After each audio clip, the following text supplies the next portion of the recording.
السلام علیکم۔ مولانا روم کی حقائق پیش کر رہا ہوں جس کا عنوان ہے حریص آدمی۔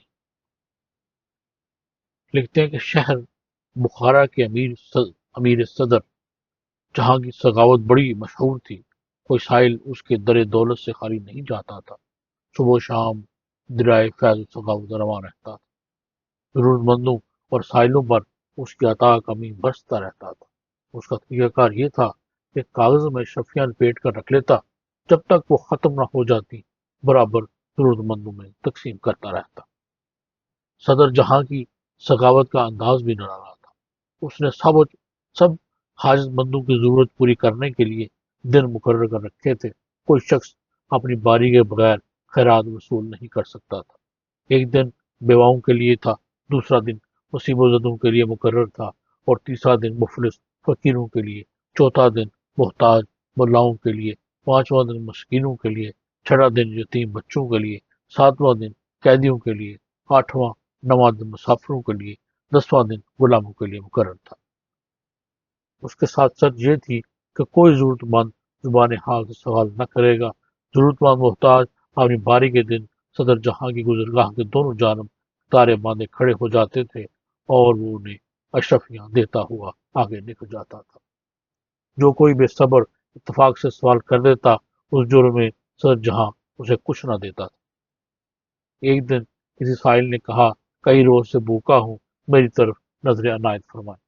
لوگوں نے ہر چند اس آدمی کو روکا اور سمجھایا کہ ایسا نہ کرو، اپنی جن پر اڑا رہا اور برابر سزا لگاتا رہا۔ صدر جہاں جب قریب آئے، اسے مخاطب ہو کر کہا، تو بڑا بے شرم اور بے حیا ہے۔ وہ آدمی صاحب نظر تھا۔ اس نے صدر جہاں کو کہا، اس جہاں میں تو بھی خوب موج اڑا رہا ہے، اور اگلے جہاں کی نعمتیں بھی حاصل کرنا چاہتا ہے۔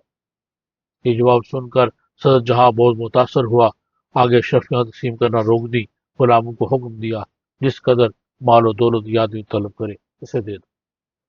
اب دوسرا واقعہ، جس دن ملاؤں کی باری تھی، اس دن ایک ملا اپنی باری کا انتظار کیے بغیر جذبہ حرص سے مجبور ہو کر چلا اٹھا کہ صدر جہاں، میں نہایت غریب اور مفلس ہوں، مجھے جلدی اپنے دامن رحمت سے سراب کر۔ صدر جہاں نے خلاف ورزی کرنے پر اسے کچھ نہ دیا۔ ہر چند تو ملا خوب رویا، گڑ گڑایا، اپنی مفلسی اور محتاجی کی عبرت خیز کہانیاں سنائیں، لیکن صدر جہاں کے دل پر کوئی اثر نہ ہوا۔ باقی سب ملاؤں کو نوازا گیا، مگر اسے ایک کوڑی بھی نہ ملی۔ دوسرے دن وہی ملا اپنے دونوں پیروں پر پٹیاں لپیٹ کر معذوروں کی صف پہ جا بیٹھا، تاکہ دیکھنے والے ترس کھائیں کہ بیچارہ معذور ہے، اس کے دونوں پاؤں ٹوٹے ہوئے ہیں۔ صدر جہاں جب مال تقسیم کرنے آیا، ملا کو پہچان لیا، سب معذوروں کو کچھ نہ کچھ دیا، اسے کچھ دیے بغیر آگے بڑھ گیا۔ تیسرے دن ملا نے اپنے چہرے پر کالا کپڑا لپیٹا اور اندھا بن کر اندھور کے تار میں لگ گیا۔ صدر جہاں نے اسے وہاں بھی پہچان لیا اور اس سے کچھ عطا کیے بغیر آگے بڑھ گیا۔ اس میں ناکامی کے بعد ملا نے عورتوں کی طرح سر پر چادر ڈال لی اور بیواؤں کے درمیان میں جا کر بیٹھ گیا، گردن جھکا لی، جولی پھیلا کر دونوں ہاتھ چادر میں چھپا لیے۔ یہ رنگ ڈنگ دیکھ کر صدر جہاں نے ایک ہی نظر میں پہچان لیا۔ اس نے سب بیواؤں کو اشرفیاں دیں، لیکن اس بیوہ کے قریب سے گزر گیا۔ جب یہ وار بھی خالی گیا تو ملا کے دل میں غم و غصے کی آگ بڑھ اٹھی۔